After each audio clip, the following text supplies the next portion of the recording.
Kappa 42. Angel reporting in. Alright, I've been barraging you guys with boring stories and boring science-y projects for long enough. Time to get to the stuff that I personally enjoy. Shooting things, explosions, and cats. Item SCP-577. The Bullet Cat. That's my street name, by the way. Object Class, Euclid. Special Containment Procedures. SCP-577 is to be contained within a 10 meter by 10 meter room, with all surfaces covered in 5 meter thick steel plating, backed with 1 meter of ballistic gelatin. Any contact with SCP-577 is to be facilitated by Level 2 personnel equipped with kinetic inhibitors and protective suits reinforced with SCP-143. If monthly casualties rise above a designated limit, Class D personnel are to be substitute for normal operating staff. A designated animal specialist is to be housed at Site-19 for containment purposes. By no means should any ammunition constructed of standard Euclidean alloys be introduced to SCP-577 or its containment.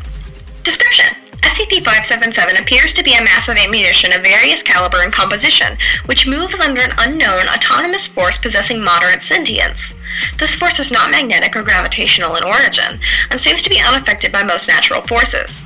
Each of the constituent units possesses a practically infinite amount of potential energy, which is not expended by the movement of the mass as a whole. SCP-577 is prone to the crude imitation of other sentient creatures, most commonly a medium-sized feline. When alone, SCP-577 prefers to remain in an amorphous mass until it believes it's being watched. At this point, SCP-577 will assume the form of a previously observed creature. Rarely, it will instead assume the form of an observed subject, although it has never taken human form. When assuming a form, it will mimic the movement, the mannerisms, and the sounds fitting the species, but only as far as SCP-577 has observed. Normally, SCP-577 is rather friendly towards others, but the risk involved with even the most casual contact is too great. Using the massive potential energy possessed in each constituent unit, SCP-577 is capable of accelerating its mass in unison. The velocity of each unit of ammunition accelerates differently, despite possessing the same amount of potential energy. Velocities range from 330 ms to 1800 ms, which results in SCP-577's form becoming elongated into a stream of ammunition when in full motion. As this is universally hazardous, great care must be paid to keeping SCP-577 contained. The rationale behind SCP-577 initiating acceleration is unknown and somewhat random, although acts of aggression towards it almost always trigger the reaction. While composed of a number of types and makes of ammunition, the core of SCP-577's mass is composed of several hundred .30 caliber rounds composed of an unknown metal alloy. While the overall mass of SCP-577 fluctuates, as individual bullets are lost or destroyed, the core has remained unchanged. Scans of SCP-577 while in containment show that the unknown alloy continuously emitted radiation similar to alpha brainwaves. Based on observed behavior, it has been theorized that this is the method that SCP-577 uses to organize its mass, as well as the source of its limited sentience. SCP-577 was originally discovered in Detroit, Michigan, where a series of brutal gang wars had apparently resulted in several deaths where subjects had been literally shot to pieces.